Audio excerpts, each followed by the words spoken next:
ایک دن مجھے اس کی کال آئی اور کہنے لگی کہ مجھے چائے بنانا آ گئی ہے، کیا تم میرے ہاتھ کی چائے نہیں پیو گے؟ ابھی بھلا کیسے ہو سکتا ہے کہ محبوب کہے کہ اس کے ہاتھ کی بنی چائے دستیاب ہے اور نہ کر دی جائے۔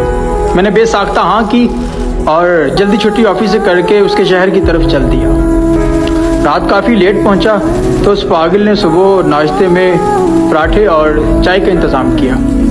پراٹھے اسے نہیں بنانے آتے تھے اور بناتے بناتے پراٹھوں کا اس نے ایسا حال کر دیا کہ پراٹھے کم چوری زیادہ لگ رہے تھے۔ لڑکیاں عموماً کھانے کے معاملے میں سست ہوتی ہیں اور وہ پاگل کھانے کے معاملے میں کچھ زیادہ ہی سست تھے۔ میں اپنا حصہ کھا کے پھر بعد میں مجھے اس کے ساتھ بھی کھانا پڑتا، اور اب کے بھی کچھ ایسا ہی ہوا۔ میں نے اپنے حصے کا پراٹھا تو کھا لیا، جب اس کی باری آئی تو میں اس کے ساتھ بھی کھانے لگ گیا۔ اس طرح اسے بہت خوشی ملتی تھی اور میں نے اپنے حصے کی چائے پی لی۔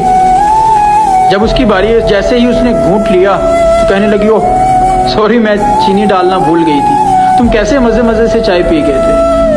اب اسے پاگل کو کون سمجھائے کہ جیسے ہی وہ اس کی بنی ہاتھ کی چائے کا گھونٹ حلق میں گیا تو خوشی کی کوئی انتہا نہیں تھی، اور آج بھی اس چائے کی لذت میرے حلق سے اتری نہیں۔ آج بھی کسی کے ہاں مہمان جاؤں، کوئی پوچھے کہ آپ چائے لیں گے یا بوتل، تو مجھے اس کی وہ بات یاد آ جاتی کہ دیکھو مجھے چائے بنانا آ گئی ہے، کیا تم میرے ہاتھ کی بنی چائے نہیں پیو گے؟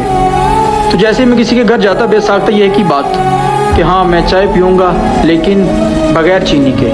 اب ایسے سن کے وہ حیران رہ جاتے اور ایک ہی سوال کہ بغیر چینی کے چائے تم کس طرح پی لیتے ہو؟ لیکن ہر کسی کو یہ کون سمجھائے کہ اہل محبت جب کسی بات کی ٹھان لیتے ہیں تو پھر خدا بھی ان کا ساتھ دیتا ہے۔ قدرت کی طرف سے بھی ایسا ہی کچھ ہوا۔